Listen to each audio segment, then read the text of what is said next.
Hi guys, I'm Sam. Today I'm going to talk about my metaphor, which is a roller coaster. You can either scream every time there is a bump, or you can throw your hands up and enjoy the ride. I think it is appropriate for me because it explains that there are good times and there are bad times, but at the end of the day, it's how you want to go about it. You can either shy away and not learn from the worst times, or you can roll with the punches and improve to get better each time you face adversity. In life, there are plenty of ups and downs with many unexpected and turns. When we are down, it really helps us appreciate being up. As I know, I realise things aren't always as bad as they may seem. The good times are usually the ones we hold on to and remember as the fun and exciting times of family and friends. As we enjoy the rapid pace and thrill of the roller coaster, some people choose to throw their hands up and enjoy it, while others are scared, scream, and can't wait to get off. Being on a roller coaster can be very emotionally challenging for some people, as they can really enjoy different parts of it and really dislike others. Much like my literacy journey so far, there is far greater enjoyment in getting good marks in a test or an exam than getting bad ones.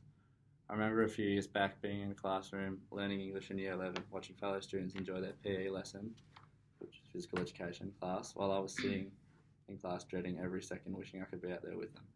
It felt like being in line waiting for the roller coaster while they were on it enjoying themselves while I was waiting for my turn. And I'm just going to show you a quick, well, not really quick, video. Whoops. Come on, top again. No, push it further. You like it? Push it as far as you want.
So as you can see,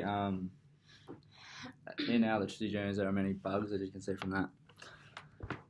And that's how you get through it, which really defines how you come out on the other side. So my literacy has developed a lot over time. My vocabulary expanded and my ability to read and write with more complexity has greatly improved. I remember when I was young, in my early middle childhood years, my grandfather used to tell me war stories before I would go to sleep, which as a little boy really made me think and broaden my imagination to make it feel like I was a part of the story. This put me in good stead being read to by my family members as I developed a love for picture storybooks. Still today, I use my imagination for a number of things, whether that be with my studies or my football. As I began primary school, my reading was good for my age due to the vocabulary of words I had heard, to the stories I had been told or read to as a young boy. In maths, I was not very good, so I brought these in to represent my improvement in maths, which I use these to get better. Obviously, I wasn't very good, so that really helped me as a young boy develop mathematics skills. I began primary school. So as each year started and finished, there was a big difference in my areas of reading and writing.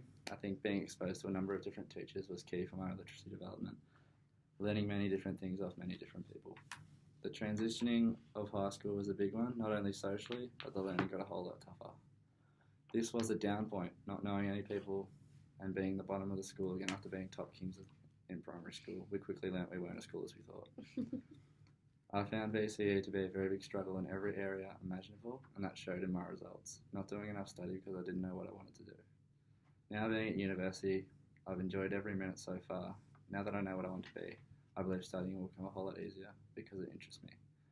I worked with a special needs boy at Granville Primary School who had his parents taken away from him at the age of 2, so he's living in foster care, had behaviour issues, so that was really good for me to see that not every kid's the same and that every kid is different and they all take time. And that was really rewarding for me, getting a certificate 3 in education support. So that was big for me. Throughout my literacy journey, I've found a lot of things which I'm good at, which I will now call my strengths, but also an equal number of things that I struggle with or need improving. Recently, as a part of our learning literacy class, we were required to sit an online literacy test, BKSB, which would ultimately identify our strengths and weaknesses. The results for me were strengths for spelling, using punctuation, detecting verb tenses, presenting persuasive information, detecting bias, detecting implicit meaning, examining primary themes, and how meaning is conveyed. Weaknesses included subject-verb agreement, colons, semicolons, inverted commas, paragraph and sentence structure, depths of text, detecting point of view, obtaining and utilising relevant information, detecting fact and opinion, and summarising information. For me to improve on these areas highlighted above, I think staying back behind class to make these areas a focus would be a good start. So hopefully the extra time develops them into a strength so they can be used in future assessments.